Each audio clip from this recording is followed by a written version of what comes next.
Why don't we fit into this world? Why do we think that they're not telling us the truth? Could be because you're gender fluid, my man. You may have a gender dysphoria issue. That may be the reason you don't feel like you're part of the normal day-to-day life. Why we should all use magic, because it's a relativistic basis on morality and truth, and therefore you manipulate language itself, right? We've talked about logos theology. We believe that God spoke the world into existence. This is why Christianity, we don't deny the existence of magic. It's that we deny that we should be manipulating the higher faculties of ourselves, in which we're made in the image of God, the ability to participate in language for truthful communication, community building, and communion with each other and God. O Lord of hosts, be with us, for we have none other help in times of adversity but Thee. O Lord of hosts, have mercy on us. And we're going to just move through here because you're going to see, again, many instances of some sort of demonic influence on this man. Let's get into this speech. So, guys, earmuffs, there's going to be a lot of F-bombs. This is not pretty language, but this is somebody who practices magic, identifies as a magician, trying to tell you that this stuff is absolutely real. So if you have innocent ears, you may want to check out of the stream now, just FYI. Here we are, right? Fuck, man. I'll tell you, when I was a kid, I read Robert Anton Wilson and all this shit. Here we are, we're standing here, we're talking about this shit, and it's real. Okay, I'm pissed, and in half an hour, I'm going to come up on drugs, so watch for it. They have their own little money, and they have this complete black market economy. There's only us in the midst, and in half an hour, I'm going to come up on drugs, so watch for it. I guess, I don't know, is there any practicing magicians in the audience? Put your hand up if we got any. Yeah, come on, bold. A few. Okay, by the time we finish this, you're all going to be practicing magicians. This shit's easy, right? I'm like you. Basically, why are we here, right? Why are we here at this thing? What's this all about? And by the way, this is a Scottish accent. So, reset the filters and pretend it's Sean Connery talking to you, okay? 007. Right. So if you can follow me, I'm just going to talk the way I talk, and fuck you if you don't understand it. The deal is this. I've been writing this comic for the last 6 years, and the weird thing was, like you, like everyone here, we're trying to figure what's going on. Why do we feel different? Why don't we fit into this world? Why do we think that they're not telling us the truth? Could be because you're gender fluid, my man. You may have a gender dysphoria issue. That may be the reason you don't feel like you're part of the normal day-to-day life. But yeah, everybody's already picking up the vibe. This dude is a little off kilter, but the point of today's stream is to highlight the reality of this magic and people that participate in it. So yeah, this person is obviously gone down a dark road. So I went out and I read Robert Anton Wilson's books when I was 20 years old, which is 20 years ago now. And I figured, is this guy bullshitting me? He says we can talk to aliens, we can talk to people from Sirius. Is he talking crap? He said Aleister Crowley's got methods for contacting alien intelligence and for changing the world. Is he talking crap? So I did it. And no, he's not talking crap. Right? And we can all do it. And this is by way of trying to demolish the counterculture and replace it with something useful. We're just going to start here and see where we get to. I started doing The Invisibles, which is a comic book for people who haven't seen the thing. It's a comic book which is kind of my attempt to explain what happened to me after I'd been abducted by aliens in Kathmandu in 1994. And the only reason I was abducted by aliens in Kathmandu in 1994 is because I went to Kathmandu in 1994 to be abducted by aliens. So for context from Kathmandu, there's a whole section here. I wasn't going to play it for you guys just so we can get through this lecture, but basically he went to Kathmandu because he had heard of a spiritual sort of enlightenment ritual in which you're able to tread, I think, 300 some steps without under a single breath. And him and his friend went there for the purpose of contacting what Terence McKenna referred to as the self-transforming machine elves, what Robert Anton Wilson talked about as extraterrestrials. Anyways, getting into an altered state to access these entities, which again, from a Christian perspective, we absolutely believe they're real. The problem is, are they good or are they bad? And so he went to Kathmandu, did this ritual. He said later that evening, went to his hotel room, smoked some hash, and aliens, entities entered into his bedroom, took him to a place that felt like it was out in the universe, but that it was underground at the same time.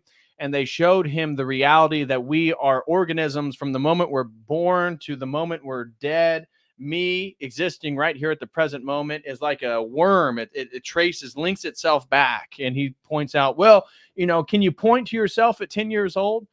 No, because it was in the past. And his point is, you are this entire thing. And it leads into his sort of spirituality, where you have to have different ideas, live different ways, become different people through your life so you can attain enlightenment. Because again, as one of these chaos magicians, postmodernists, they don't believe in an objective truth, an absolute truth. And therefore, you sort of express yourself through various sexual ways, various ways of dressing. And so my point is connecting what he's referring to there. That is what he's describing in his Kathmandu experience. And it works, right? And these fuckers, they will turn up. And what they told me was this, and they tell everyone the same bullshit, but it's in different perspectives. It's from different nervous systems. It seems to be filtered through everyone's own view of the world, but they keep telling us the same shit. So I met these guys. I'm sitting in the roof garden of the Vajra Hotel in Kathmandu, and I was totally doing tons of dope. But in my defense, I do like a quarter of dope a day, and I've been doing it since 1990. So I know this shit, and as you all know it, quarter of dope a day. So living a pretty sober lifestyle, that's for sure. So again, drugs, promiscuity, sexual dysphoria, believes that he's a woman at times. All it's kind of fitting a pattern here. Do you see it? Well, everyone out there who's ahead and who knows what I'm talking about, you don't hallucinate, right? If you go to the garage, it's the fucking garage. If you go to the 7-Eleven, it's the fucking 7-Eleven. You might be stoned. You might be picking up lots of interesting little bits and pieces that you don't normally get when you're straight. But you know what's real and you know what's not real. So, as I say, in my defense, man, I was loaded. But this was the end of a week in which I've been loaded every single day. And I'm sitting up there in the roof garden, and suddenly these fuckers arrive. And they arrive en masse, and they look exactly like Terence McKenna described. Why is that? Because I just read Terence McKenna a year before. What they told me was they took me out of my body. I wasn't in my body anymore. This doesn't normally happen with hash. This happens on DMT, or it happens on ketamine or something, right? I'm on hash, a tiny little bit, size of a lentil, and I start tripping, and I'm out of my body. And these fuckers are there. Yeah, all the members, new members. Can we get some McKenna's in the chat, please? McKenna's in the chat. They said, "Where do you want to go?" The first thing I said was Alpha Centauri, which is the first thing you would say, of course. And they took me to Alpha Centauri, and it's fucking real. It's there. There's 3 suns. The whole thing was moving exactly as we're told it's supposed to move astronomically. And I'm there, and I said to them, "Look, what the hell's going on here?" As you might. And they said, "We've come to tell you this stuff so that you can put it in your work and explain it to the world." Right? Why do they always say that to everyone? Why do they always tell everyone to go out and tell the world what's going on, and everyone tells us the same shit? So these things, I met them, and what they were was like silver, like those things you get in rave videos, basically silver morphing mercurial blobs of chrome that think. And they took me to the 5th dimension. And the 5th dimension is outside space and time, and they explained to me what time is all about. The universe we live in is designed to grow larvae, right? Believe it, don't you? I don't have to believe it, I'm just setting the story here. They explained to me that beyond space and time, we have our actual selves. These things that we're experiencing right now are sections through time. Everyone in here is a section through time. But in actual fact, you're not experiencing your real body. What is your real body? Your real body is a process that starts when you're born, and it moves forward until you die. So just following here, the entities, the self-transforming machine elves, which he contacted in Kathmandu, said that the purpose is to grow larvae. So a very high anthropomorphic status for human beings. We are larvae. We are insects. We are maggots. We are worms. And he realized that your body, the body you have right now, well, it's a process. It's changing. The cells are changing. It's not really who you are. So already picking up some patterns here in regards to the general worldview and spirituality. That is you. Seen from outside, that's what you look like. You look like a gigantic centipede spread around all the little things that you always do, up and down through your house, up the stairs, down to the store, back. And it's a centipede. It's us, right? It starts as a little baby and it comes out your mother's womb and it gets bigger. And that is the process in time. Like I say, we're experiencing sections now, so we don't spend a lot of time thinking about this. But think of ourselves as processes through time, which is what we actually are. We all know we were 12. We all know we were 10 years old. Where is that? Point to it. Show me you at 10 years old, and yet you were there. So these things said to me, this is what's going on. We use time to grow larvae because outside space and time you can't grow anything because it's timeless. Nothing grows. What you want to do, if you want to make one of these higher dimensional beings who's actually us already, is you grow it in time. So you make a universe. And how you make a universe is you plug a little part of yourself into the information world that they live in, which is what I seem to be experiencing, is a sea of pure information. And they exist in that, but there is no time. Time is part of that, but this is the fifth dimension. It's time, space, breadth, depth, plus. And they said to me, the universe you live in, the world you're living on, is a larvae. Every single one of us here is the same thing. There's no distinction. All we do, we don't understand what we are. So common new age, I loved how somebody said woman prattle. You aren't who you really think you are. Your ego, your identity, this is an illusion. You must transcend it through what? Probably gay sex, dressing as a woman, ritualistic magic, attaining your desires, worldly power and money. And this is what eventually he's going to say why we should all use magic, because it's a relativistic basis on morality and truth. And therefore you manipulate language itself, right? We've talked about logos theology. We believe that God spoke the world into existence. This is why Christianity, we don't deny the existence of magic. It's that we deny that we should be manipulating the higher faculties of ourselves, in which we're made in the image of God, the ability to participate in language for truthful communication, community building, and communion with each other and God. They use and manipulate language for the purpose of power acquisition, worldly desires, the manipulation of other people. And he's going to talk very openly about why this is real. And it is real. The problem is magic is real, but what do you exchange in return? You give a piece of your own self. You give a piece of your soul. And that's exactly what we see. Grant Morrison, you know, now, as I said, homosexual, cross-dresser, all this different stuff, claims to have a wife. Why would anybody get married and live a lifestyle like this? It's totally ridiculous. Yeah, as the St. Maximus says, the chaos magic is very much a postmodern phenomenon. It is. It's a postmodern way of life where there is no absolute anything, yet you get to participate in contemporary culture and spiritual ideas like magic and aliens and all this different stuff, which we know basically are demons.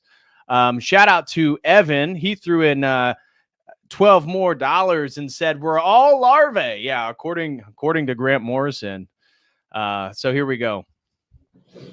And they explained to me, if you got a two-dimensional field, say, flat plane, you stick your hand through it, there's one hand there, but if you stick your hand through a two-dimensional plane and there's two-dimensional entities who live on there, they will see 4 circles, right? 4 distinct, completely different circles, but no, it's the one hand. Every one of us in here is the same fucker. We're all the same thing, according to these weirdos. Again, no, yeah, we have the same nature. We're not the same people. Just again, the philosophical sophistication here is lacking. And what we are is intersected. Thank you. I'm glad someone agreed.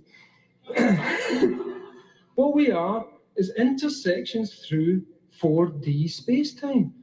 So, yeah, I look like this. I stop here. No, I don't stop here. I've been here for about 5 minutes now. Where was that guy who was here 5 minutes ago? Like, where is he? Point to him. But he was existed. You all saw him. I saw you 5 minutes ago. Where is that guy? So this led me in, obviously, up some very strange alleyways. And these things explain to me that, as I say, the universe is some kind of larval entity. What it does is it proceeds through stages of development. Now, if you think about a fetus in the womb, and there's a famous phrase that says, what is it, phylogeny recapitulates, evolution, or whatever the fuck it is. Forget the good bits. But there's the idea that if you've got a fetus, it starts off, it goes through every single thing. It starts as a unicellular entity, it splits, it becomes a lizard, it becomes a mammal, eventually it becomes a human. And they said to me, the culture you're living in is, understand it this way, phylogeny recapitulates history. So what we're actually watching is this thing coming towards self-awareness and coherence in the same way that a fetus does. We haven't even been born yet. There is no adult on this planet. There's not one adult on this planet, which explains a lot. And it explains why we let fuckers like Bill Clinton bomb the Kosovans. It explains. So you're an emergent phenomenon. This is a similar spiritual worldview as we would see with the transhumanists, right? That we have a destiny that's yet to be fulfilled. Same thing with the New Age, same thing with the Chaos Magicians, same thing with the Discordians, is that you aren't who you really think you are. You aren't who the species, the evolutionary process of our species is leading us all towards. That's why I let Tony Blair put cameras in the streets.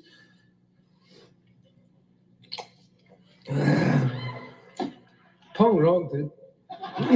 This is a Donna Karan suit. Fuck it.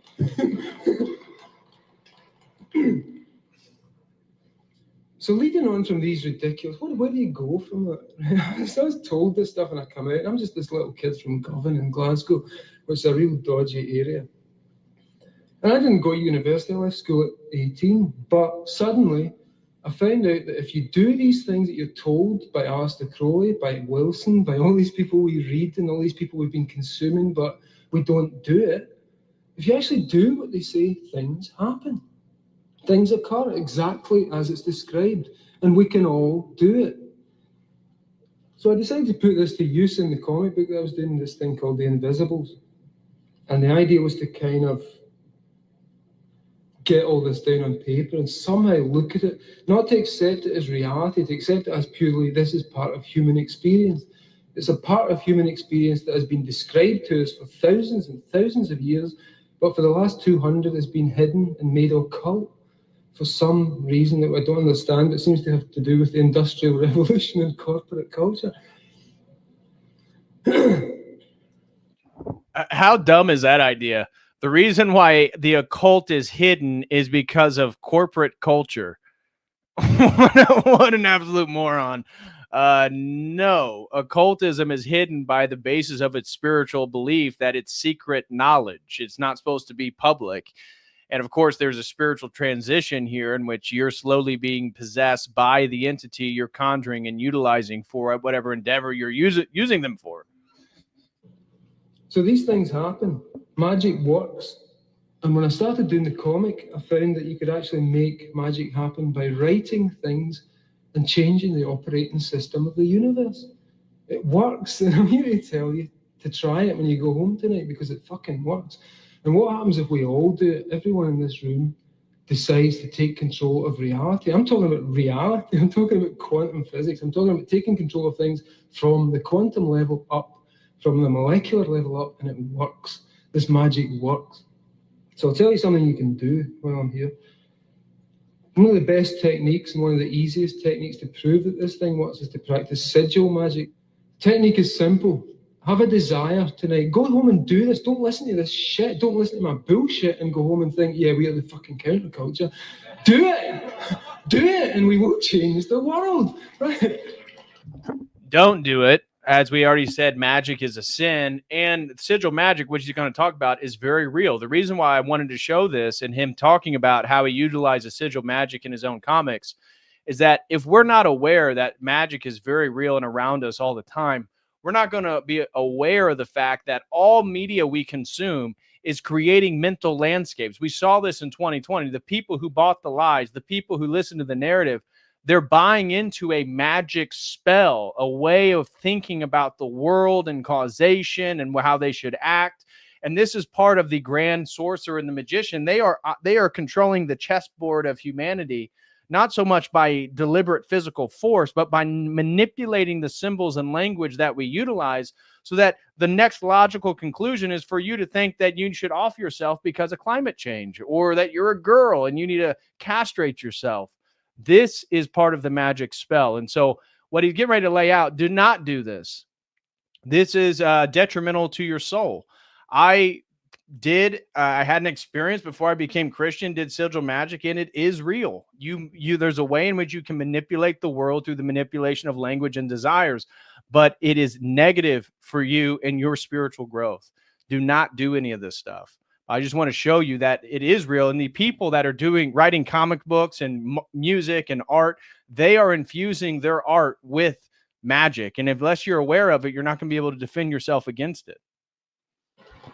Because I did it. I didn't trust those guys. I didn't trust Wilson. I didn't trust those people who told me we could do this stuff. And I'm here to tell you it works. And you can do it. We can all do it. Number one, first thing you do, write down a desire. Make it something easy that is likely to happen, something possible, rather than say, I'm going to be king of the moon, which you may want to be, as we all do, but it's kind of hard to be king of the moon. You're going to have to get a rocket and go up there. So pick something easy. If you want to sigilize for a lottery win, make sure you buy a ticket, or else it won't work. So these are the conditions within the material universe that we live in. One of the things we're actually dealing with is some kind of operating system that can be hacked using words. And words seem to be the binding agent for this thing, whatever it is. So I wrote this comic book, and as I wrote it, it became true.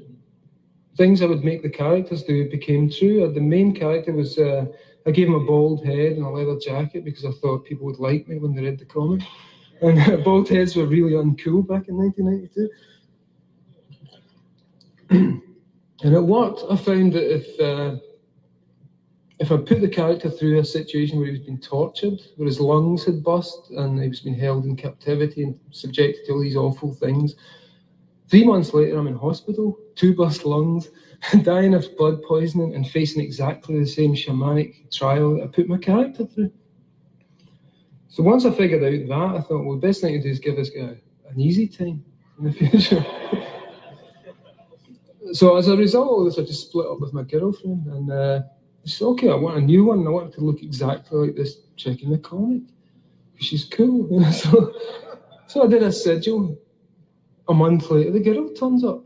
Then another one, then another one, then another one, then another one. All aspects of this character, and I realized, oh, fuck, this is insane. Because it works, and I've done something ridiculous, because now I'm dealing with all these women who look like the character, but I don't get on with, or I can't talk to, or I can't deal with. And I began to realize a little bit about how this stuff works. So beyond that, I decided I won't just use it to get laid, because it seems pretty low grade kind of way of dealing with magic. but man, it works. And I thought, how much could you affect reality by writing a comic that mimicked reality but pushed it in weird directions?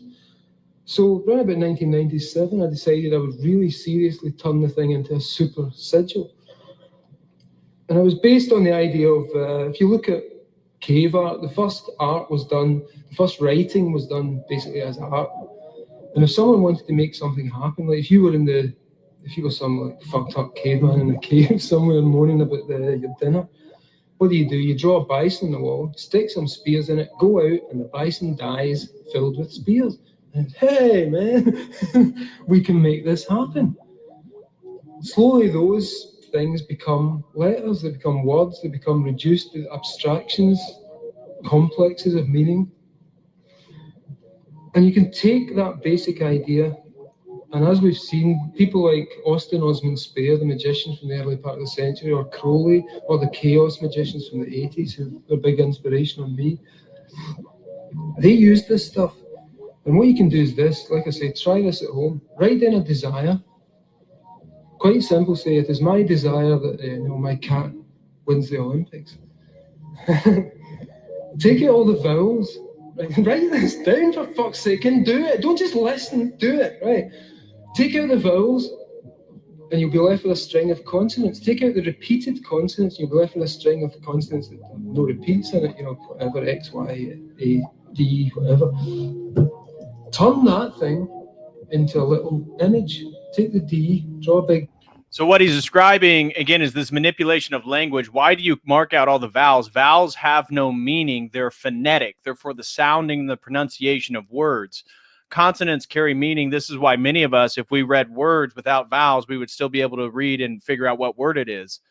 But what he's doing then is a basic process of Thelema, and real all magic is the manifestation of one's desire. So you write down a desire, taking it from a sort of ethereal mental realm, the noetic realm, putting it two-dimensionally on piece of paper, and then you charge it. And he's going to talk about how you charge it, particularly using sexual devices. Now, remember, he's saying that this is what his comics are. His comics themselves are sigils. And the way that you power these sigils, as you'll probably highlight, is getting other people to look at your sigil. That powers it. And because this chaos magic believes not in absolute truth, but it believes in a sort of concept of the conscious and unconscious mind. And if you can submit symbols with meaning into the unconscious mind, you can then manifest it, because, of course, just like The Secret, we manifest everything through our desires and our intentions. And so the goal is either masturbating and looking at it while you reach orgasm, putting it somewhere small where you see it once in a while, but it's kind of unconscious, or getting a lot of other people to put it in their brains. And that's where you start thinking about corporations and logos. And there's been a lot of work more in the conspiratorial world, but looking at how corporate logos break down into sigils, and we then ourselves are being influenced from a magical perspective just by looking at it and putting it inside our own minds.